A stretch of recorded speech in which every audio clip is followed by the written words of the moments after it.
Senegal, once perceived as a nation of farmers and fishermen, is now at a crossroads with the discovery of vast reserves of oil and gas. The country that became a member of the Gas Exporting Countries Forum, nicknamed Gas OPEC, marking its entry into the closed circle of producers of these precious energy resources. However, this new wealth is accompanied by major environmental and societal challenges, especially in fragile areas such as Saint Louis and the Salom Islands.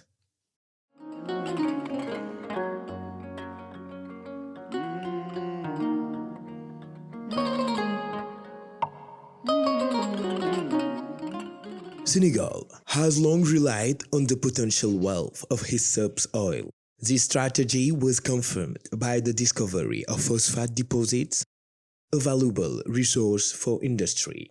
However, it should be noted that this discovery is not a first for the country. Nous allons faire l'historique de la situation pétro-gazière au Sénégal. Le territoire sénégalais est divisé en 29 blocs.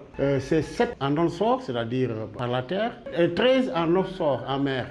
Mais les principales découvertes depuis 2014 ont montré qu'il y a un bloc onshore et 3 blocs offshore. Mais aussi, ce qui est important, c'est qu'il y a 9 blocs qui sont en offshore profond. As part of its energy development strategy, Senegal has launched several ambitious projects in the oil and gas sector. Among these, the GTA Great Amayim Turtle project is distinguished by its willingness to produce gas from reservoirs located in deep water at a considerable distance from the coast. This technological approach raises questions about the environmental and social implications. Gaz bi ñuy wax ni comme dafa am lu ko jiitu ñu demoon ba suñu xel di dal si muy changement climatique bi ñu dem ba ñu ne ñu adaptation ñiy jéem a adapté wu lii ñëwati yëf yi daal kenn xamul. Gaz bi moom ak pétrole bi wax dëgg yàlla lu si bari wàññi nekk si sunu napp fii si Gandiol. Nee naa la moom pétrole gaz fu mu xas am jënu kaw ndox dootu fa jaarati lu mel ne jënu kaw ndox Tumbulaan Saak Dem Puune yooyu dafay daal di tox. The establishment and exploitation of oil and gas energy in Saint Louis region and the Salom Islands is not without consequences for local population. The upheaval caused by these activities profoundly affect the lifestyle of the inhabitants, forcing them to adapt for surviving. soo gisee fii yàlla dafa def bi braise bi ñëwee la fi indi impact positif bi mu yoxos bi ci peñe yi nga gis nii di peñe clémentine yi si laa essayé yarum yoxos bi boo déggee ñu naan la durée bi entre 4 mois 5 mois daal maximum 5 mois gën yàgg si lay ngay am taille commercialisée bi taille bi nga xam te ne mën nga ko yóbbu hôtel mën nga am tubaab yoo ko jaay ñu dajji lekk ko au frais. C'est depuis 2014 qu'il y a eu cette découverte.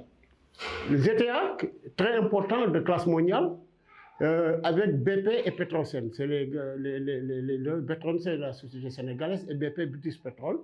Mais là, on a 40 milliards de pieds cubes de gaz naturel liquéfié. Et Sangomar, qui est avec Woodside, Sangomar, c'est au niveau du sud du Sénégal, vers les îles du Saloum. Et on a Woodside et Petrosen, avec 1 milliard de barils de pétrole et 100 milliards de barils par jour. Et maintenant, il y a 4 triangles que je vous parlais tout à l'heure. Il y a BP, Cosmos et Petrosen, qui fait 25 milliards de pieds cubes. 25 milliards de pieds cubes, c'est sa capacité, et qui fait 550 millions de pieds cubes par jour. Ce qui montre que, par exemple, nous avons les 2 blocs qui sont assez importants, qui vont aller en phase d'exploitation, parce que normalement l'exploitation devait démarrer en 2023.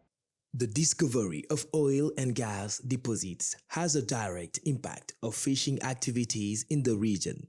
Fishermen are seeing their catches decrease. This situation creates additional pressure on already vulnerable communities, sometimes forcing them to abandon once prosperous area for fishing, as is the case in Gandiol. exploitation gaz bi moom ñun waa Gandiol liñ ciy xaar dañuy ragal sax ni ëllëg dañuy dem ba lépp luñ fi doon yëngu ci koom-koom dañ koy ñàkk te actuellement nii soo xoolee plateforme bi ñun zone Saint-Louis moom la ñu amoon pour xeer bu nga xam te ni bii fi la mool di nekk jën bi di fa làqatu di fa nene di fa jur di fa màgge ba nga xam te ni bii presque suñuy duggee nawet wala lii suñu góor ñi si la ñu doon daw di ci wut lu bare.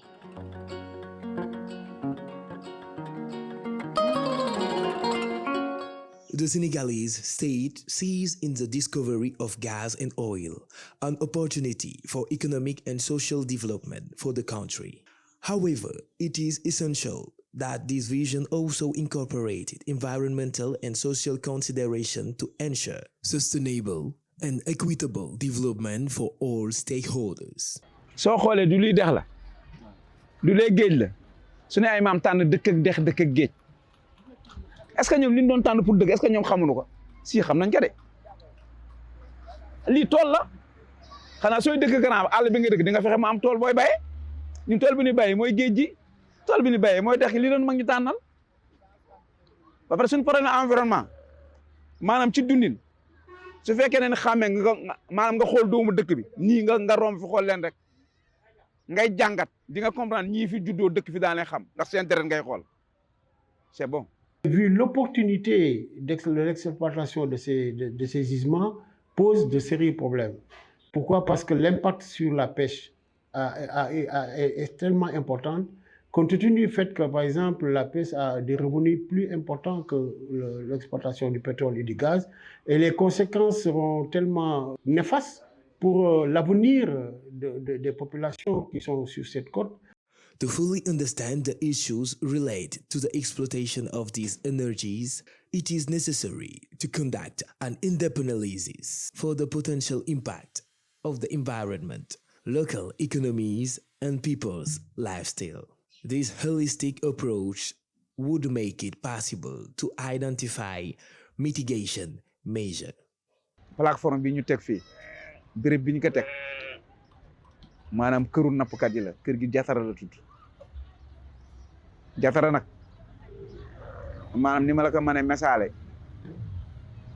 kër la gu nga xamante ni daanaka dëkk bi si lañ doon dund foofu fa la ñuy jàppee coof fa la ñuy jàppee saxat fa la ñuy jàppee kocc fa la ñuy jàpp kibaaro léegi bi ñu ñëwee jafe-jafe bi ñu jëkk indi Jatara boo ko xaymaa bu mois de décembre tero chaque jour 200 millions ba 100 millions da ciy génn bu août septembre jotee nag chaque jour 10 millions mën na fa génn ndax dafay fekk mu nawet kon loolu moo yor dëkk bi.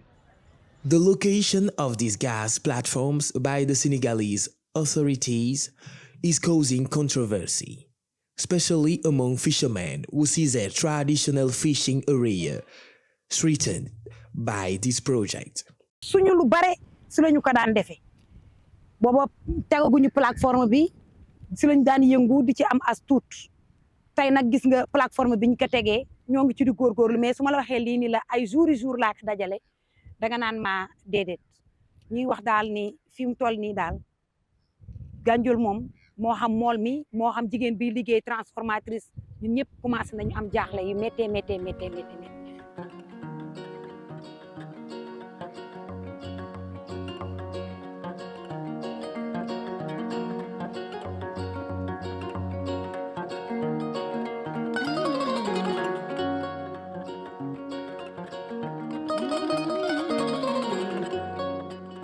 The opinion that the exploitation of this energy could benefit the region is widely shared among the inhabitants of Saint-Louis. However, it is important that this optimistic prospect be supported by concrete measures. te pétrole bi ak gaz bi tamit bu mu ñëwee bi ñu ko déggee tamit neex nañu torop ndax suñu doom yaa ngi nii ñu ngi jàng ba pare liggéeyuñu defuñu dara ñu ngi am seen ay diplôme bu doon suñu sagoon pétrole bi bu ñëwee ci Ndar gii doomu Ndar yi gis seen bopp waa Ndar gis seen bopp. gaa bi fii ñu ko teg nii li mu ñu indi si li ñu jàngat état Sénégal sax amalu ko njëriñ ndax gaz bi xam naa mënu génne chaque jour 5 millions mënuñu koy génneel te ñun bëgguñu woon chaque jour 20 millions.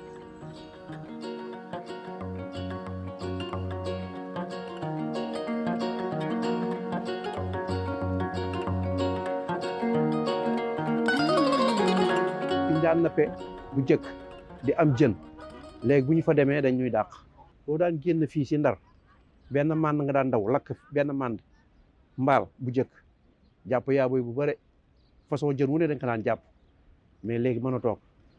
The exploitation of oil and gas resources also revives some pre-existing conflict in the region. bu yàggul dara gis nañu diggante Saint-Louis ak Kayar seen xeex bu metti bi ñu si xeex ba am na sax ay bakken yu si rot parce que Jatran bi ñu doon wax foo xam ne nee nañu 200 millions dañ ko fa doon jëlee par jour ñu jekk privé leen que mais moo andi Saint-Louisiens yi di jóg di dem ba di nappe beneen nappin boo xamante ne mu ngi mel ni dañ ko tere di napp jën bu ndaw mais jën bu mag ku ko gis doo napp jën bu ndaw. kon conflit yi commencé na te exploitation bi sax commencé gul.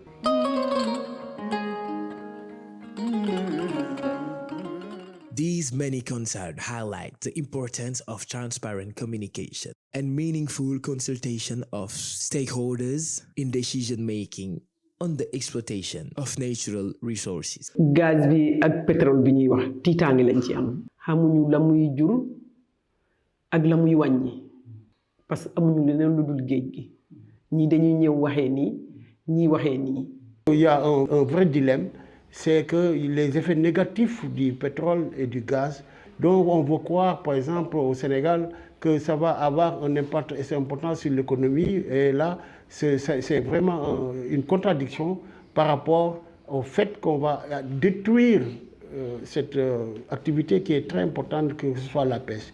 Le Sénégal n'est pas assez disons, équipé pour faire le contingentement nécessaire pour pouvoir pallier à d'éventuelles marées qui vont avoir des conséquences désastreuses pour peut-être une décennie pour pouvoir régler ce problème, et ce sera aussi la fin de la pêche au niveau du Sénégal. To fully understand the issues related to the exploitation of these energies, it is necessary to conduct an in-depth analysis for the potential impact of the environment, local economies, and people's lifestyle. This holistic approach would make it possible to identify mitigation measures. Il y a des îles qui sont en face, comme Dionewar, comme Niodior, comme l'autre côté Bettenty, qui sont en face de la plateforme. Et à partir de Djifer ou bien à partir de Dionewar, Niodior, la plateforme est entre 90 et 100 km. Alors c'est la raison pour laquelle aujourd'hui, les communautés sont craintives.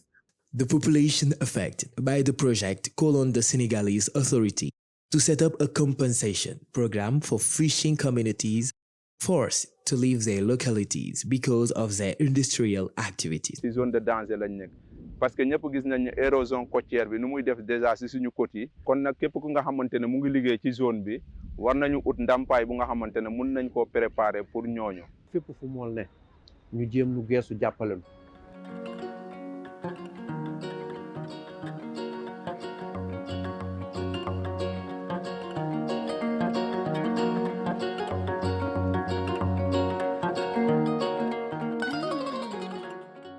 lii yàlla def nag alhamdulilah ak seen sunu kaw gis nga problème mbëkk mi ñu lay wax ni dem ak toog ak nangam xoolal mën na bañ gaaw arrêté xam nga lu tax maanaam nit ñi noo sonn.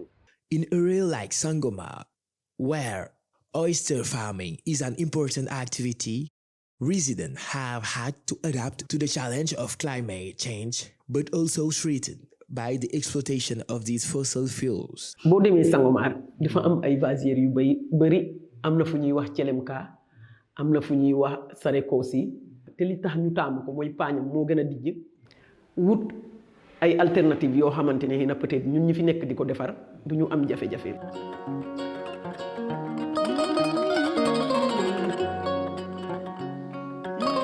The natural wealth of the region, especially in the Salum Islands, is now recognized as a World Heritage Site.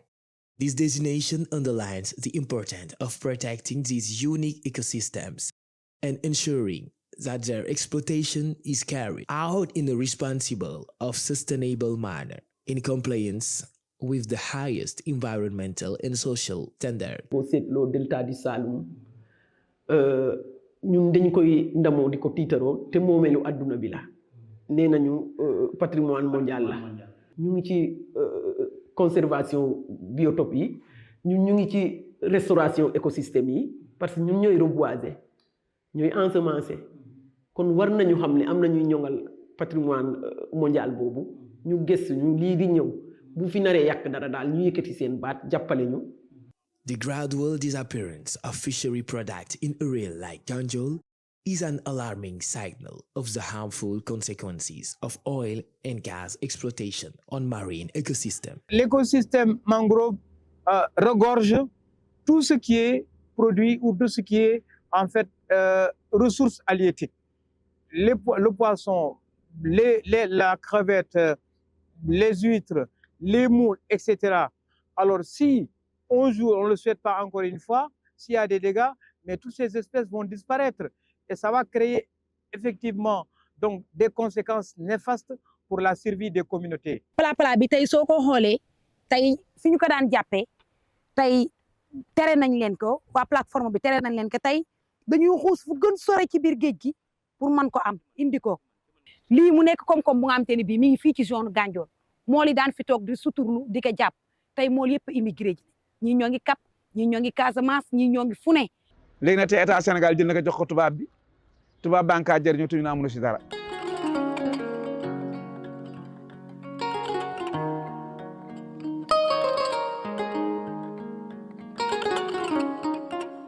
Nous lançons un appel à ce qu'on puisse vraiment voir l'opportunité d'utiliser cette exploitation du pétrole et du gaz alors que la pêche est plus importante. C'est une néocolonisation. Tant plus que les engagements que nous avons pris au niveau de la COP 21, les engagements de l'accord de Paris, qui fait qu'on doit réduire les émissions de gaz à effet de serre, alors que l'exploitation du pétrole va avoir plus de 2 milliards de tonnes de CO2 qui vont être émis. Ça a en contradiction avec les engagements que le Sénégal a pris au niveau de la CDN.